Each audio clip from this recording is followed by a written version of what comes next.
Dante Ferrara was not a man people interrupted. He occupied the corner booth of Café Marchetti every Thursday morning with the particular stillness of someone accustomed to being the most dangerous person in any room. The booth had a clean sight line to both exits.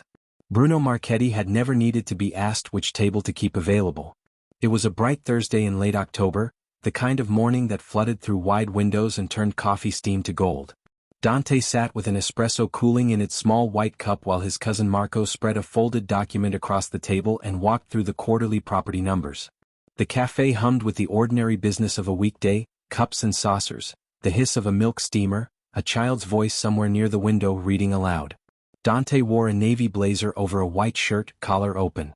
Where he had rolled his sleeves to the elbow, the dark lines of his tattoos were fully visible, dense geometric patterns winding from his wrists upward, and above the shirt collar another vine of ink curled along the side of his throat. He was 40 years old, broad across the shoulders, and his dark eyes made their slow circuit of the room at regular intervals out of the habit of a man who had learned early that awareness was its own form of safety. Marco was mid-sentence when the small hand pressed once carefully against Dante's sleeve. He stopped. Marco stopped. They both looked down. The girl standing beside the booth was approximately 7 years old. She had deep brown skin, wide brown eyes, and a crown of tight dark curls held back on one side with a green plastic barrette shaped like a leaf. She wore a yellow cardigan over a white shirt and held a small purple backpack by one strap. She looked up at Dante Ferrara, a man whom grown men cross streets to avoid, with the focused steadiness of someone who had considered every available option and concluded that this was the one. "Excuse me," she said. Her voice was clear and measured, the voice of a child who had rehearsed. "My name is Amara. I need to talk to you about my mom." Dante looked at Marco. Marco looked at Dante. Amara used the pause to climb into the seat Marco had just quietly vacated. She settled her backpack on the bench beside her and folded her hands on the table with a composure that would have done credit to a person twice her age. "You come here every week," she said. "I've watched from the counter. My mom says you're someone important. She says people pay attention when you talk." She blinked once quickly. "My mom is Elena. She works here. She's been working here for 2 years and 8 months. She has a notebook where she writes down every shift. She hasn't missed one." A brief pause. "Mr. Marchetti hasn't paid her in 6 weeks." The café moved around them, indifferent to the conversation in the corner booth. 6 weeks is 42 days, Amara continued. "I did the math. Our rent is due at the beginning of the month. Mom says it's fine and that she has a plan, but she's been sitting at the kitchen table late at night with papers when she thinks I'm sleeping. She's not sleeping. She doesn't have a plan. She just doesn't want me to worry." Dante set his espresso cup down. "Where is your mother right now?" "Behind the counter." Amara pointed without turning. "She doesn't know I came over here. She would say I was bothering you. But I think someone should bother you because you're here every week and you have the corner booth and you could help if you wanted to." She studied him with the frank assessment of a child who had not yet learned to disguise evaluation. "Will you help?" she asked. The café kept moving. Marco had put his phone face down on the table and gone entirely still. Dante looked at this 7-year-old girl who had walked up to him with her backpack and her rehearsed speech and asked a direct question and was waiting for a real answer. "Yes," he said. "I will." Amara gave a single, serious nod. She picked up her backpack, climbed down from the seat with careful dignity, walked to her small table near the window, opened her book, and began to read with a concentration that was perhaps slightly performed for a second grader, but otherwise entirely composed. Dante stood. Marco looked up. "Dante." "Not yet," Dante said. He crossed to the counter. Bruno Marchetti saw him coming from 8 feet away and the color went out of his face instantly, not because Bruno knew specifically what had been said at the corner table, but because Bruno had been carrying fear for several months and fear, carried long enough, recognizes its moment before the mind does. "Mr. Ferrara," Bruno said, with a brightness that reached nowhere near his eyes. "Another espresso? On the house, naturally." "No." Dante placed both hands flat on the counter, his tattooed forearms pressing against the polished wood. His voice was entirely even. "Tomorrow morning before you open. 8 o'clock. I'd like to discuss your payroll situation." He slid a folded napkin with Marco's number across the counter. "Call Marco tonight to confirm." Bruno took the napkin. His fingers were not entirely steady. Dante stepped back from the counter. He looked once toward Elena Bennett, who was clearing a table 4 feet away, her auburn hair in a loose braid, moving quickly through the morning with the focused efficiency of someone who had learned to keep the visible surface of their life entirely calm. She had not glanced over. She did not know yet that the corner of her situation had just shifted. He returned to the booth. "Full investigation," he said to Marco, sitting down and picking up the cold espresso. "Cafe Marchetti. Lease, ownership, supplier contracts, any outstanding debt or liens. I want it by tonight." Marco was already typing. "And the purpose?" Dante drank the cold espresso and set the cup down. "Resolution," he said. "What would you do if a child came to you as the last possible hope for her family? Have you ever been in a situation where one person in power was standing between you and stability? Subscribe and tell us in the comments what you would have done in Amara's position." Bruno Marchetti arrived at his own cafe at 7:55 the next morning and found Dante Ferrara already seated in the corner booth. Dante had arrived at 7:30. He had found the side door unlocked, as he had known it would be, because Bruno's delivery arrangement required it, and this was the kind of detail that Marco's reports included. He had made himself an espresso from the machine behind the counter and returned to the booth and read his messages until Bruno arrived. Marco sat across from him with a laptop open and a manila folder arranged with printouts in a precise row. Bruno stood in the doorway a moment too long before he came in. "Mr. Ferrara," he said. "Good morning. I appreciate you taking the time." "Sit down, Bruno," Dante said. Bruno sat. Dante finished his espresso. He set the cup down and looked at Bruno with the patience of a man who understood that silence was its own kind of pressure. Bruno lasted approximately 40 seconds before he began to talk. He talked about supplier costs that had doubled since the spring. He talked about the lease renewal and the new rate the landlord had imposed without warning. He talked about a catering contract that had collapsed at the last moment and left a gap in autumn revenue that he was still trying to close. He talked for 4 minutes, and when he finished, Dante looked at him for a moment without expression. Then he said, "How much do you owe Victor Kozlov?" Bruno went very still. "Marco," Dante said without looking away. Marco opened the folder and read the numbers clearly: the original loan amount, the restructured payment schedule, the current outstanding balance with accumulated fees. He read the dates of missed payments. He read the name of Kozlov's collection representative who had visited the cafe twice in the past month. Bruno looked at the folder. Then at Dante. Then at his own hands on the table. "You've been running behind for 6 months, Dante said. "You stopped paying your staff their full wages to make partial payments to Kozlov. That is what has been happening." It was not a question. Bruno understood that. He closed his eyes briefly. When he opened them, he looked older than he had when he walked through the door. "I didn't have a choice," he said. "Kozlov's people made the situation very clear when I missed the second payment. I thought if I could manage a few months, get through the winter bookings coming in, I could get ahead of it. I thought it would be temporary."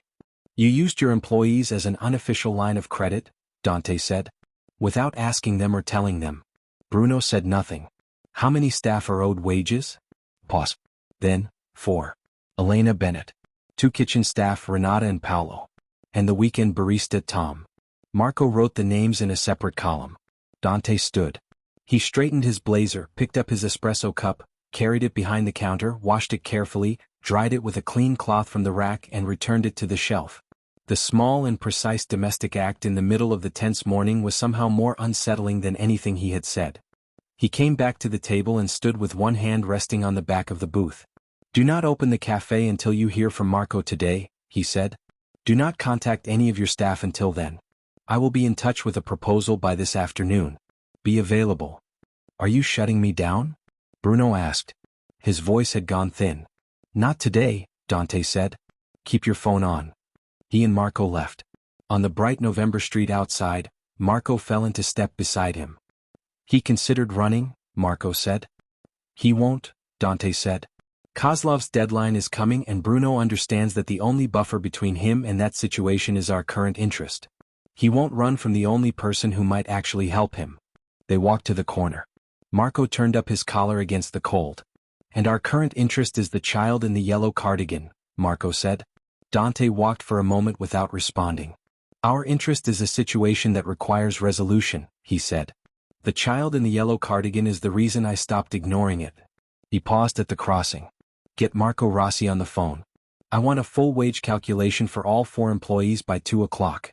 And pull everything on Kozlov's current operations." Marco nodded, already dialing. At 2 that afternoon, Dante returned to Cafe Marchetti alone. Elena was behind the counter in a cobalt blue blouse and a burgundy apron, handling the lunch hour with the focused precision of someone managing more than their job description covered. She looked up when Dante came in, and the recognition in her face gave way immediately to something careful and contained. He sat at the counter rather than the corner booth. Less of a declaration. More of an opening. "Can I get you something?" Elena said. Her voice was professionally steady. "Coffee," Dante said. "And a moment if you have one." She brought the coffee. When the counter cleared briefly, she came back and stood across from him with her arms loose at her sides and her chin level. The posture of someone accustomed to deciding how much to show. "I want to thank you," she said, "for speaking to Mr. Marchetti this morning. I don't know the details, but the atmosphere here today is different. So, thank you." "You know why I spoke to him?" Dante said. Elena held his gaze. "Yes," she said. "I know." Pause. She was told to stay at the window table. She assessed the situation and made a reasonable decision, Dante said. "You should be proud of her." Something moved in Elena's expression, quickly reined in. "I am always proud of her," she said. "But she's 7 years old. She shouldn't be carrying this kind of weight." "No," Dante agreed. "She shouldn't." He wrapped both hands around the coffee cup. "I've asked my associate to pull together a complete picture of the financial situation here. I'll have a clearer view by tomorrow. Would you be willing to meet with me once I do?" Elena looked at him with the particular stillness of someone calculating variables. What she knew about him, which was limited. What she knew about herself, which was considerable. What she could and could not afford. "Tomorrow," she said. "After my shift. 5 o'clock. 5 o'clock, he agreed.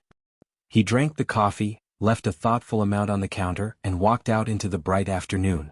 Marco's report arrived in Dante's inbox at 9 that evening. 14 pages.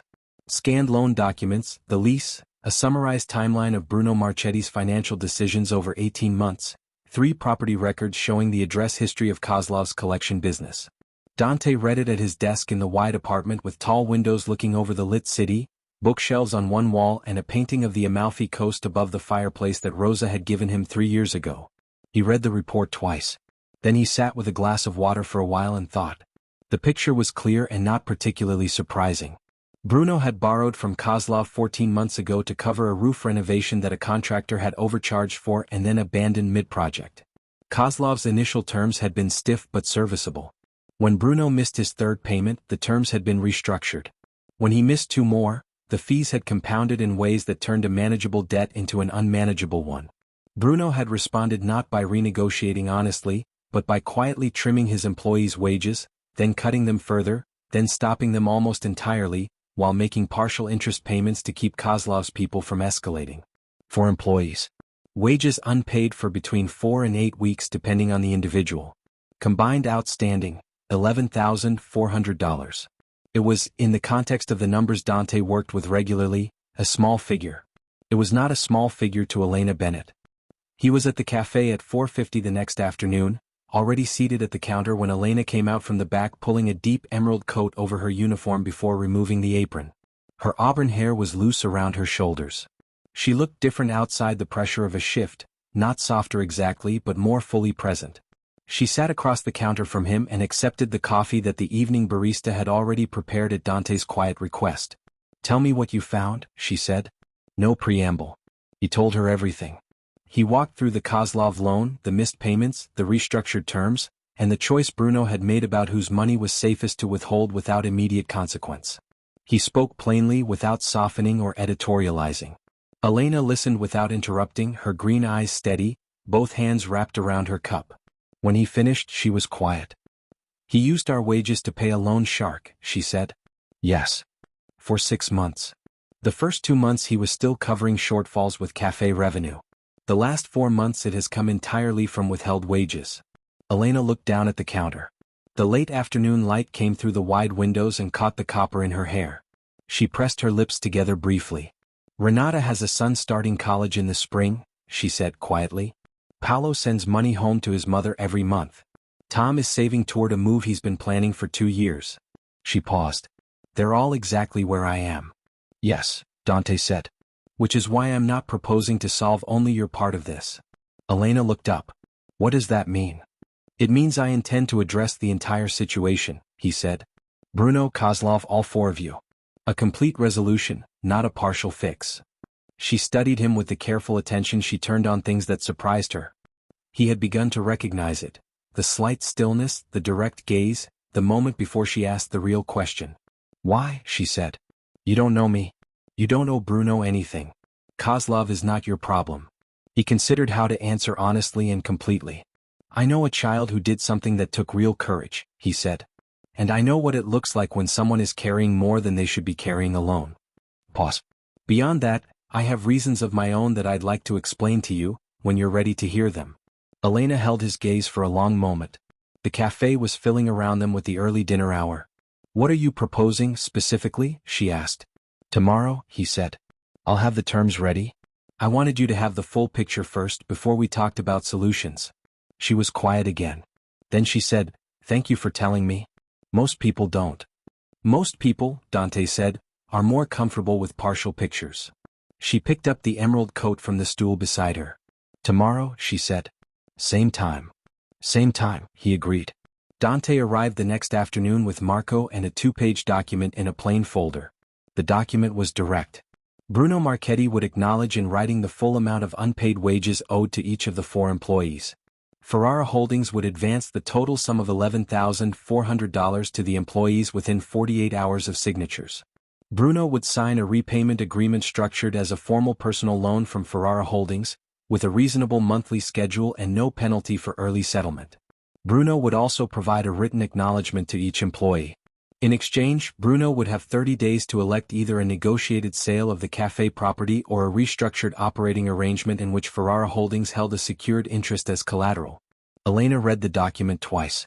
She sat very straight, her green eyes moving across both pages, a small line between her brows. She set the papers down. This is generous, she said. It's fair, Dante said.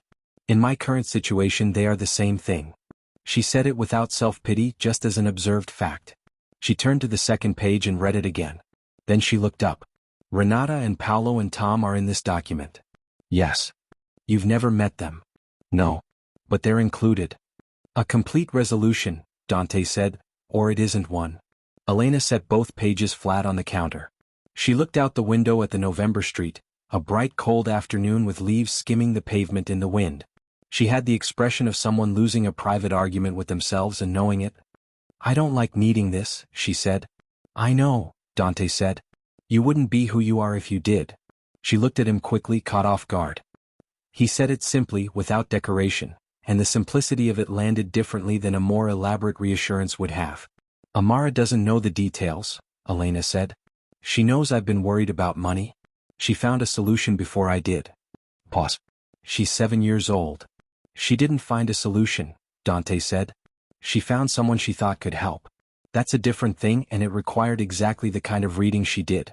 She was right about you, by the way. Elena looked at him. You do have a plan, he said. You've had one since the first missed payment. You just didn't have the resources to execute it alone. She was quiet for a moment. Then, you're not what I expected. What did you expect? Someone who would make this feel smaller than it is, she said. Or someone who would attach a cost to it that I'd feel for a long time. No cost, Dante said. Bruno owes you. I'm providing the mechanism for him to pay that debt properly, with documentation that cannot be disputed later. That is good business practice. Nothing more. Elena picked up the pen Marco had left beside the folder. She turned it in her fingers. Can I take this home and read it again tonight? She asked. Take as long as you need, Dante said. She called at 8:45. He picked up on the second ring. I have 2 questions about paragraph 3, she said. He answered both questions clearly. She was quiet for a moment. All right, she said. Tomorrow morning. He arrived at the cafe at 9. She was already there, in a cobalt blue coat over a burgundy blouse, her hair loose and 2 small gold earrings catching the morning light. She signed her name in clear, firm letters. She folded her copy and put it in her bag. She stood and looked at him across the counter. Thank you, she said. Direct, without ornament, the kind of thank you that costs something to say. Tell Amara she did well, Dante said. Elena looked at him for a moment. Something in her expression moved, still cautious, but with a warmth beginning underneath the caution. She'll be very pleased with herself, Elena said. She should be, Dante said. He held the door as she left. He stood a moment in the bright morning after she had gone, watching the cobalt coat and the auburn hair move down the street, and considered what Marco had said the week before and what he had not replied to and what he was beginning to understand to be true. 6 days later, a message arrived from a number he had given out only once. Amara wants to know if you like pasta. Rosa's Sunday dinner is open to guests, she says. Her idea, not mine. But I'm including myself in the invitation. If you'd like. He read it twice. Then he smiled, which was something Marco, had he seen it, would have found remarkable. I like pasta very much. Tell Amara I'll be there. Tell yourself the same. 3 dots appeared. Then Sunday. No. I'll send the address. He set the phone down and sat for a moment with a particular feeling of something beginning. The Ferrara family home was a wide townhouse on a quiet residential block, the front steps flanked by terracotta pots filled with late-season rosemary, the front door painted a deep burgundy that was freshened every spring. Rosa Ferrara had lived there since before Dante was born. She had cooked Sunday dinner in the same kitchen for 4 decades.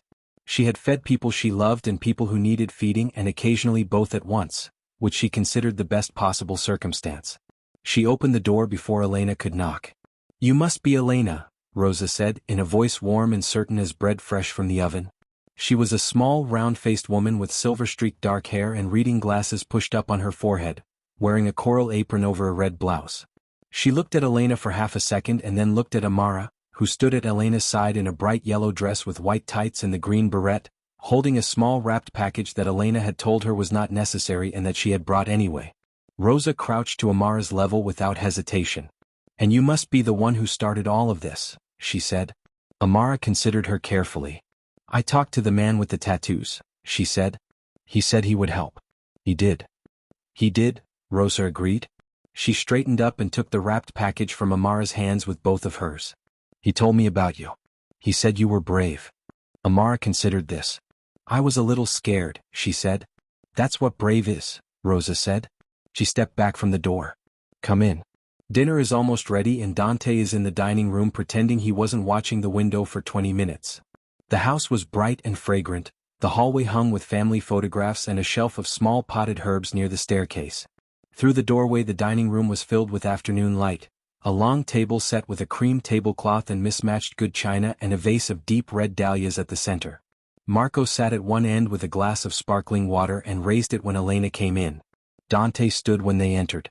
He was wearing a deep blue linen shirt, no blazer, and the tattoos on his forearms were fully visible in the relaxed domestic light, the dense dark patterns that had seemed so formal in the cafe looking here, in this warm and ordinary family room, simply like part of who he was. He looked at Elena and then at Amara. You came, he said to Amara.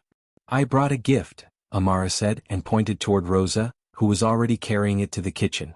Come see the garden, Dante said and held out his hand, and Amara, who had approached this large tattooed man in a busy cafe with a rehearsed speech about wages and 6 weeks and 42 days, took his hand without any hesitation at all. Elena watched them go toward the glass doors at the back of the room. He's good with children, Marco said from the end of the table. It surprises people. It surprises me, Elena admitted. It surprises him most, Marco said, with the specific tone of someone sharing a truth the subject would not have chosen to share himself. Dinner was 3 hours long. Rosa had made a tomato sauce that had been simmering since early morning, pasta rolled out by hand, a salad with bright green leaves and ruby slices of heirloom tomato, and a tiramisu that Amara declared, after her first bite, was the best thing she had ever eaten in her entire life. She looked at Elena to determine her position on seconds. One more piece, Elena said. Rosa gave her 2. The conversation moved the way it moves at good tables, from subject to subject without hurry. Amara told Marco about her book report on emperor penguins. Marco, who appeared to know nothing about emperor penguins, became immediately and apparently genuinely fascinated. Rosa told a story about Dante at 7 years old attempting to bake his own birthday cake and producing something she compared, with great warmth, to a brick. Dante, across the table from Elena, studied the tablecloth with the expression of a man who had long accepted that certain stories would follow him to the end. Elena laughed. It was a real laugh, full and unguarded, and Dante looked up when he heard it. He held her gaze for a moment across the red dahlias and the good dishes and the Sunday light, and something in his expression settled, like a question finding its answer. After dinner, Amara fell asleep on the sofa in Rosa's sitting room with a crocheted blanket pulled over her by Rosa herself. Marco excused himself with the practiced ease of someone who had been creating space in this family for years. Rosa disappeared into the kitchen with the purposeful domestic noise of someone giving people room. Elena and Dante sat on the small terrace off the dining room, wrapped in coats, coffee cups in hand, the last of the afternoon light going long and amber over the garden. "Your aunt is remarkable," Elena said. "She held things together for a long time," Dante said. "Through things that would have broken other people." Elena turned her cup in her hands. "She loves you very much." "She loves everyone very much," Dante said. "That turns out to be a more significant thing than it sounds." From inside, barely audible, Rosa was singing something in Italian, the sound drifting through the glass door like warmth through a thin wall. "Can I ask you something?" Elena said. "Yes." "The legitimate business transition," she said. "You've mentioned it. You've been on the edge of explaining it since we first met. I think today might be the right day." Dante was quiet for a moment. The garden held the last of its light. "Ask me what you actually want to ask," he said. Elena looked at him steadily. "What kind of business have you been in until now?" A long pause. The amber moved slowly through the dry garden. "The kind," Dante said, "that I have been working for 3 years to leave completely." She waited. He told her. "If you were Elena sitting on that terrace as the truth came out, would you stay or would you go?" Subscribe and tell us in the comments. And follow this series to find out what Elena decides. He told her plainly, in the same even voice he used for everything important. His grandfather had built the Ferrara organization in the 1970s. His father had maintained and expanded it. Dante had inherited leadership at 28, when his father died of a sudden cardiac event in the middle of an ordinary Tuesday, and he had run the organization for 12 years with a competence that he had come to understand was precisely the problem. He was good at it, and good at it in the way that makes leaving feel impossible. The organization was not what films made such things look like. It was primarily financial. Territory agreements with other families. Protection of certain businesses in certain neighborhoods in exchange for percentages. Relationships with officials who needed things handled without public visibility. There had been no weapons in Dante's immediate operations, he was clear about this. There had been arrangements with people who operated through means he had not directly managed but had not refused to benefit from, and he had looked away from those arrangements for longer than he should have because looking away was what his position required. 3 years ago he had begun the extraction. The first year he had worked on the financial side, moving money from the organization's traditional holdings into legitimate investment vehicles. Property. Commercial real estate. A small restaurant group he had purchased outright and brought genuine managers in to run. He had brought in tax attorneys and accountants and had paid, retroactively and going forward, taxes on things that had not previously been taxed. It was expensive and deliberate and he had not told anyone outside of Marco and Rosa. The second year he had started stepping back from the protective arrangements, one area at a time, transferring them to people willing to hold them and extracting himself from the income. Some of those transfers had been complicated. None of them had required violence. That too had cost money. He was in the 3rd year now. 2 remaining arrangements were being dissolved. By spring he expected to be finished. He told her all of this on Rosa's terrace in the amber autumn light, and Elena listened to it all the way she listened to everything without interrupting, her hands still around her coffee cup. When he finished she was quiet for a while. "Are you out?" she asked. "When it's done." "The hospitality group is already entirely legitimate," he said. "The property holdings are clean. The 2 remaining items will be transferred by spring. After that, yes." Elena looked at the garden. Her breath was faint in the cooling air. "The Kozlov situation," she said. "Is that connected to any of this?" "No," Dante said. "Kozlov operates in the same world I came from, but independently. He and Bruno had a private arrangement that had nothing to do with me. I know how to speak with Kozlov because I understand the context he works in. That's the only connection." She was quiet again. "You helped us," she said eventually. "Not to build a reputation, not to collect a debt, not to position yourself. You helped because a child asked you." "Yes," Dante said. "And because," Elena said more slowly, "you are trying to become something different than what you were." He looked at her. "I recognize it," she said. "The work of deciding to become something different." She turned her cup once. "I adopted Amara 4 years ago. Her mother was a close friend who died. I was 28, single, working in a bar and taking night classes to finish a business degree I'd abandoned. I had no real plan and people told me I was making a mistake." She paused. "I had to build a version of myself that was capable of being her mother. Every morning I had to choose that person instead of an easier one. Dante did not speak. I'm not saying the situations are the same, Elena said. I know they're not. The comparison is fair, Dante said. The decision to become something different from what you are is the same decision regardless of what you're becoming different from. The difficulty is in the choosing, not the content. She looked at him then with a directness that was neither invitation nor barrier but something between them, a question about whether he was as honest as he appeared. He held her gaze without looking away. I should get Amara home, she said and stood. He stood with her. They carried the cups inside. Dante woke Amara from the sofa gently, and Amara surfaced halfway from sleep, said, the pasta was very good, to no one in particular, and leaned her head against Elena's shoulder. Rosa hugged Elena at the door without preamble, the way she hugged people she intended to see again. On the front step in the cool dark, Dante looked at Elena and said, thank you for coming. Thank you for telling me the truth, she said. You'll think about it, he said. I'm already thinking about it, she said. She walked to her car with Amara in her arms and Dante stood in the doorway of his aunt's house and watched the tail lights disappear around the corner. Then he went back inside to where Marco and Rosa were already discussing him in the kitchen in the unhurried way of people who had been discussing him his entire life and considered it their right. Viktor Kozlov sent his representative on a Tuesday. The man arrived at Café Marchetti at 11 in the morning, precisely dressed, and placed a sealed envelope in Bruno's hand in the middle of prep hour. Inside the envelope was a letter. The letter outlined the final payment demand, full outstanding balance plus fees, due within 10 days. It was written in polite, formal language. The politeness made it considerably worse. Bruno called Dante at 11:45. His voice was climbing toward a register that told Dante the situation had moved from simmering to urgent. Dante said, I'll call Kozlov this afternoon. Keep the cafe open and behave normally. Don't contact Kozlov's office. He called Kozlov at 3 o'clock. Viktor Kozlov picked up after 2 rings and spoke with the measured precision of a man who treated every conversation as a transaction requiring accurate data. He confirmed the terms of the outstanding debt. He confirmed the deadline.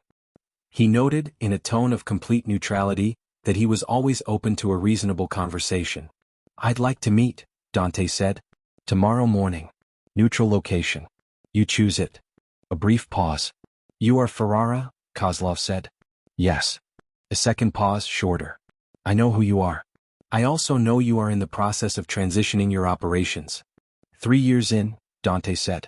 That is a difficult thing to do, Kozlov said. From his tone it was possible, though not certain, that he meant this as a compliment.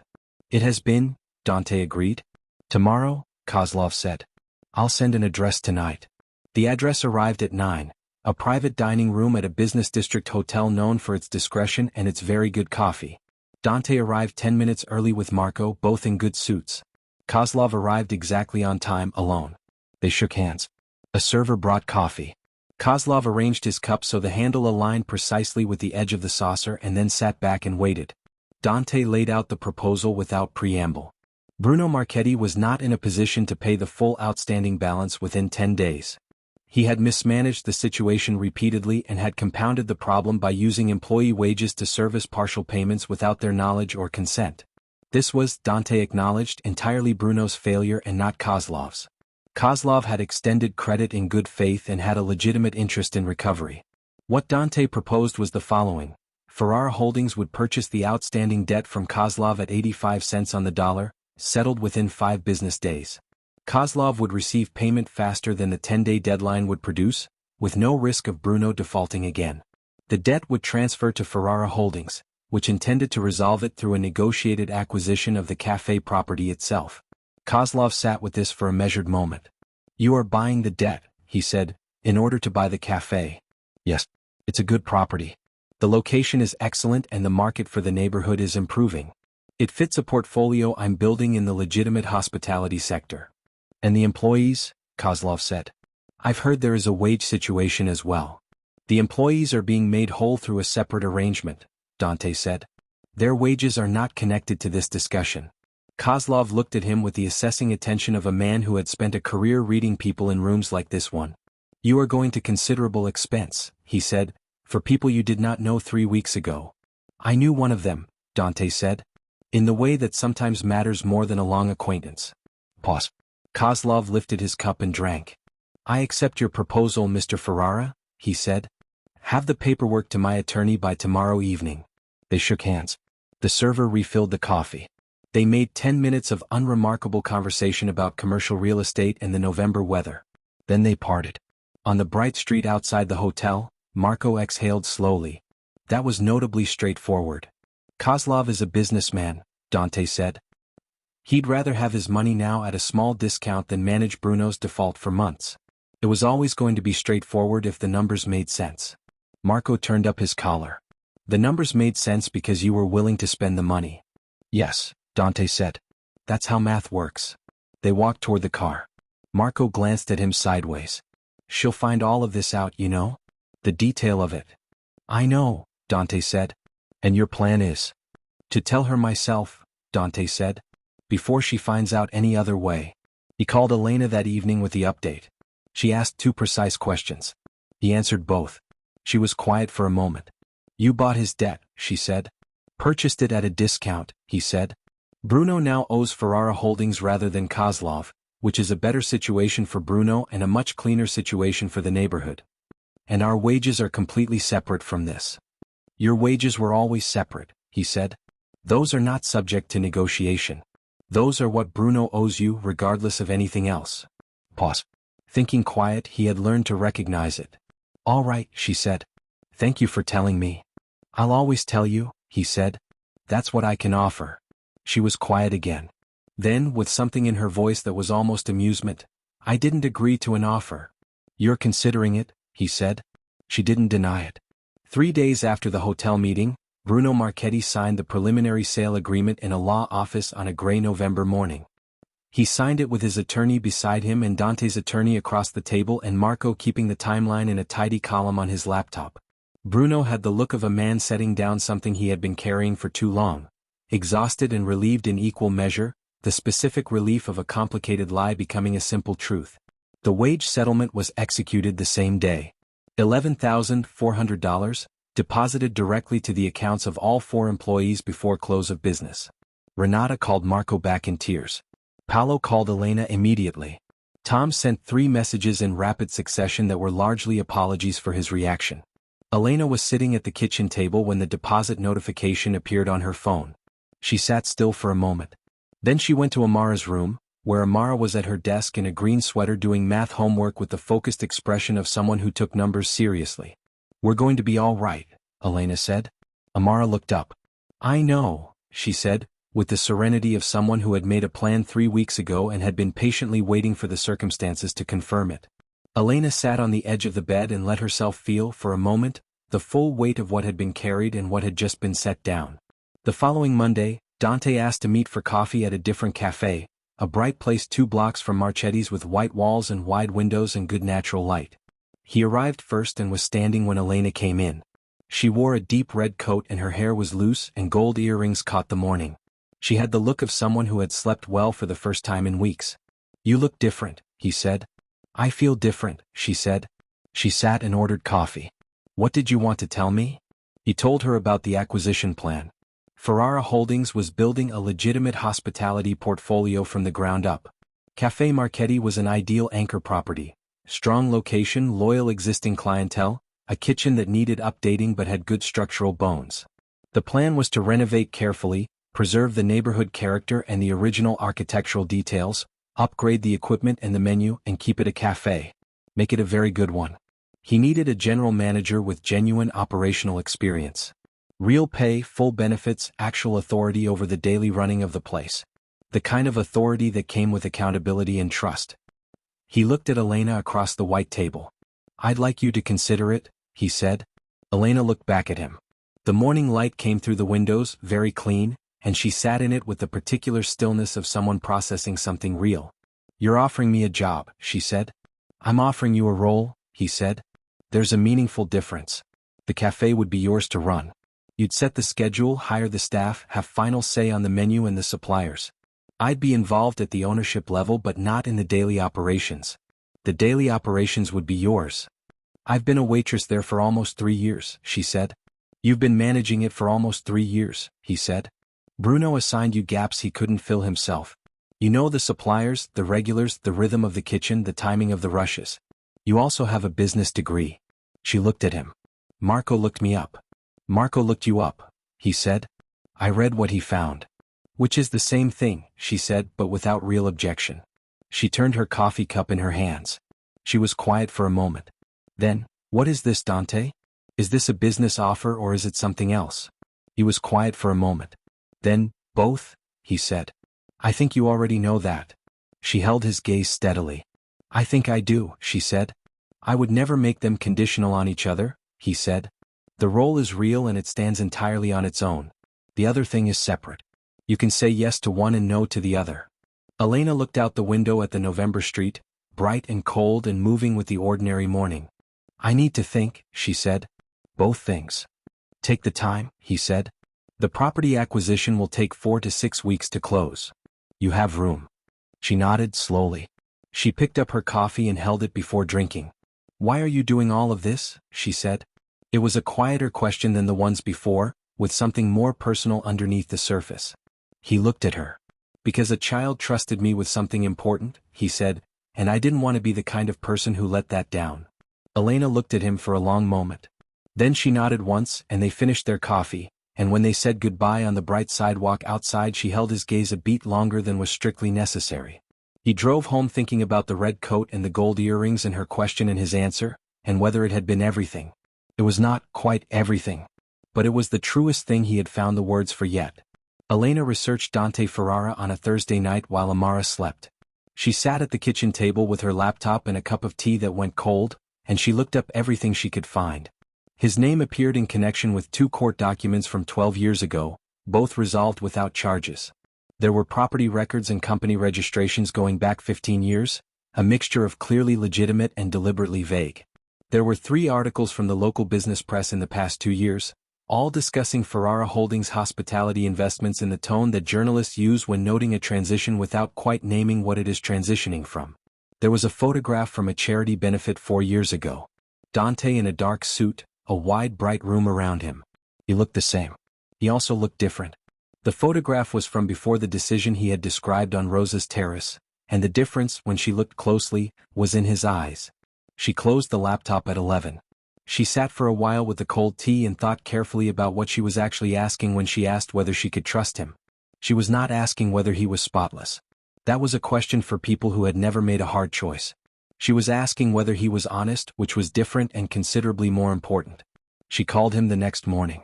Can we meet today? She asked. I have questions and I'd like to ask them directly. Yes, he said. When and where? She chose the same bright cafe. She arrived first, which was deliberate. When Dante came in she had the laptop open on the table. He sat down. He looked at the screen. He looked at her. Go ahead, he said. She walked through everything. The court documents, specific dates and case numbers. The vague company registrations. The intervals in the timeline where the record blurred. She did not accuse. She asked precisely, naming what she had found and asking what each thing was. He answered every question. He told her about the court documents, what the underlying cases had involved, why charges had not been filed, and whether that meant innocence or whether it meant something else. He was honest about the second part in a way she had not expected. He explained the company registrations, what they had been used for, when he had begun the transfers and why, what remained.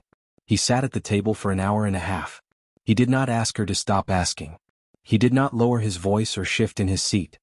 He had the manner of someone who had prepared for this conversation by making one prior decision, to tell the truth about everything and let the outcome be whatever it was. When she ran out of questions she was quiet for a while. 2 remaining arrangements, she said. Yes. Both in final transfer. The last will be complete before the end of the year. And after that?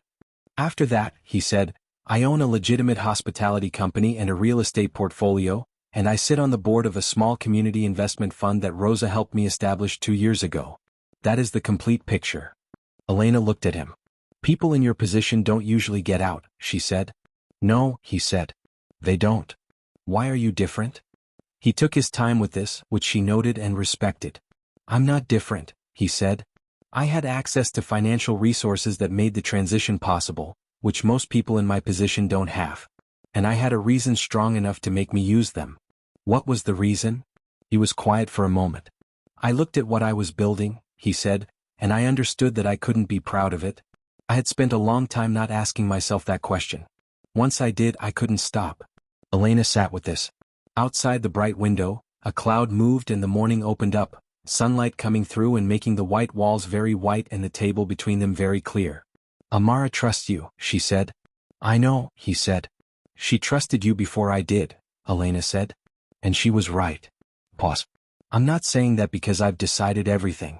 I'm saying it because it's true. I know the difference, he said. She closed the laptop.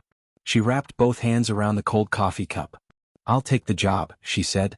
Because it's a real position, I'm qualified for it, and it will be good for Amara and for me.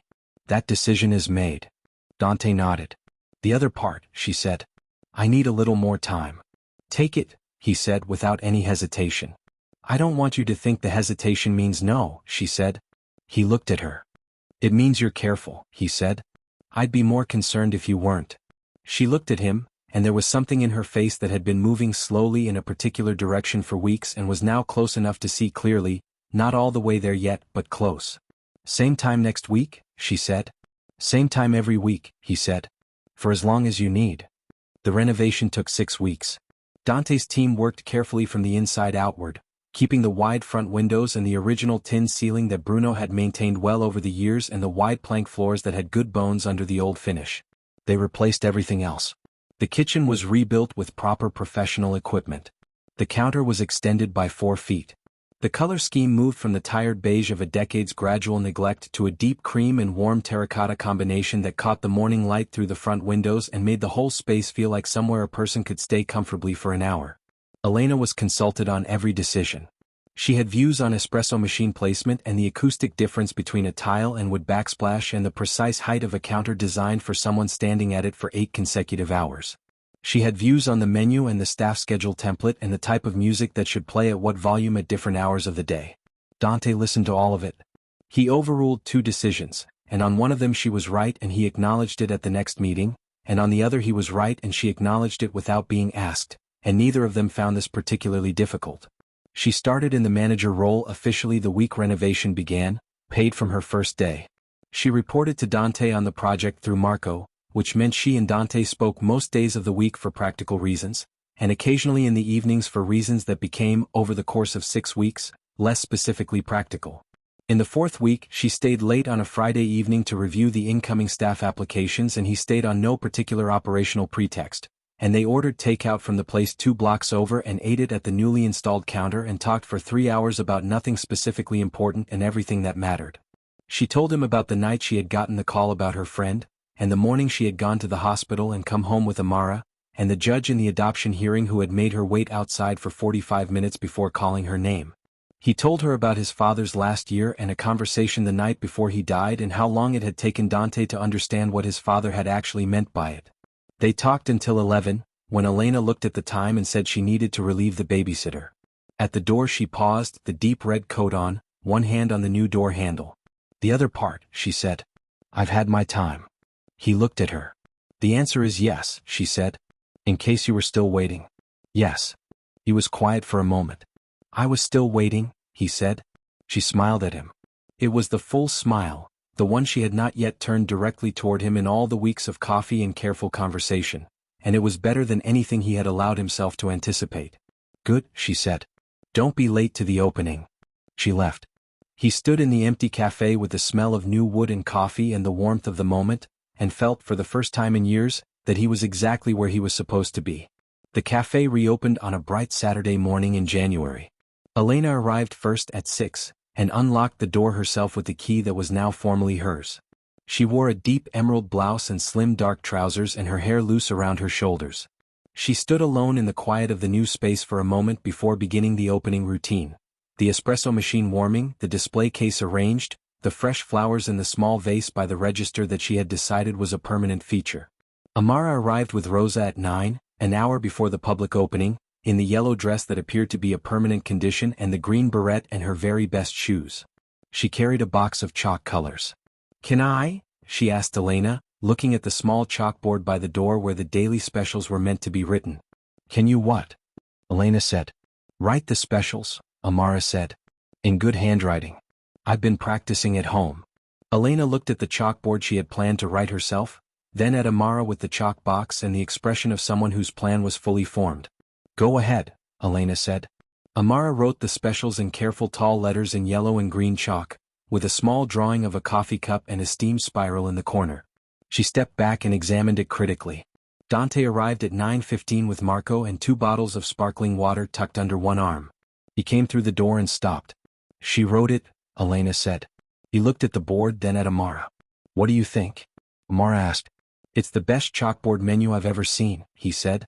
Amara looked back at the board with professional assessment. "The coffee cup is a little small," she said. "I ran out of space on the left side." "Next time start with the cup," Dante said. "Give it the room it needs, then work around it." Amara considered this advice and filed it in the column marked useful. At 10 o'clock Elena opened the door. Renata came back that morning and Paolo and 3 new staff members. Elena had selected herself from 30 applications, each of them chosen for a specific quality the cafe needed.